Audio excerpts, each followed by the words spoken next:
Ça, c'est en juin 2001, au moment du vernissage de l'exposition Louis-Philippe Hébert. Ah, ben, on doute. Dont j'étais le commissaire. Puis moi, j'ai quitté comme président de l'Assemblée une année plus tard, à peu près. C'est en plein ça. Eh, mon Dieu. C'est pour ça que j'ai pensé à vous, pour le fauteuil. C'est une bonne idée.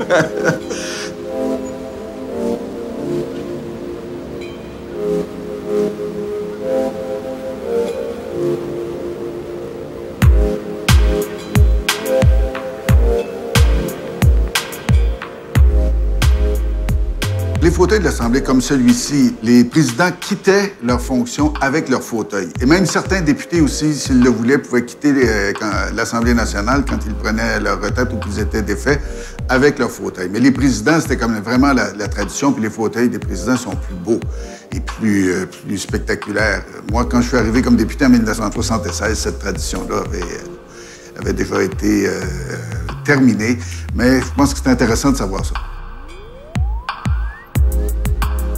Le mien et mon fauteuil, quand j'étais président de l'Assemblée, je ne vais pas comparer, mais j'ai l'impression que c'est un peu le même modèle qui a inspiré les fauteuils qui ont suivi cette œuvre-là. Celui qui a créé ce modèle-là, c'est celui qui a aussi créé la devise « Je me souviens ». Ah, voilà!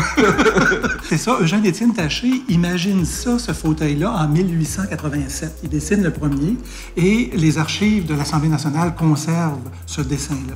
Hein? Et ce fauteuil que nous avons acquis est le troisième.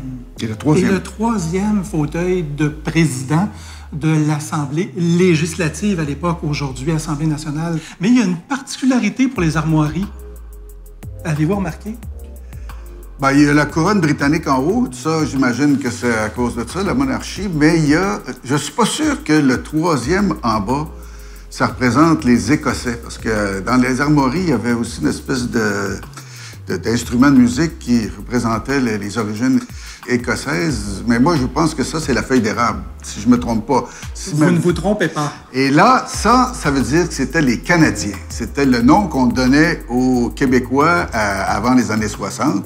Et ce que je trouve intéressant, c'est qu'effectivement, les origines québécoises ou canadiennes sont dans les armoiries, ce qui n'est pas le cas dans les armoiries officielles. Ce qui est très intéressant aussi, c'est que cette ornementation-là, qui est vraiment calquée sur le dessin original d'Eugène-Étienne Taché, eh bien, représente tous les symboles les plus prestigieux. Hein? Donc, ces colonnes chaque côté du dossier, ces colonnes cannelées, enrubannées. Oui, ces deux colonnes-là, d'ailleurs, si je ne me trompe pas, je me demande si, à l'époque romaine, on n'utilisait pas ce type de colonne-là autour disons, du pouvoir politique, notamment là, de César et des autres. Je ne sais pas, là, mais ça me rappelle quelque chose. Vous êtes un excellent politicien, mais également un excellent historien.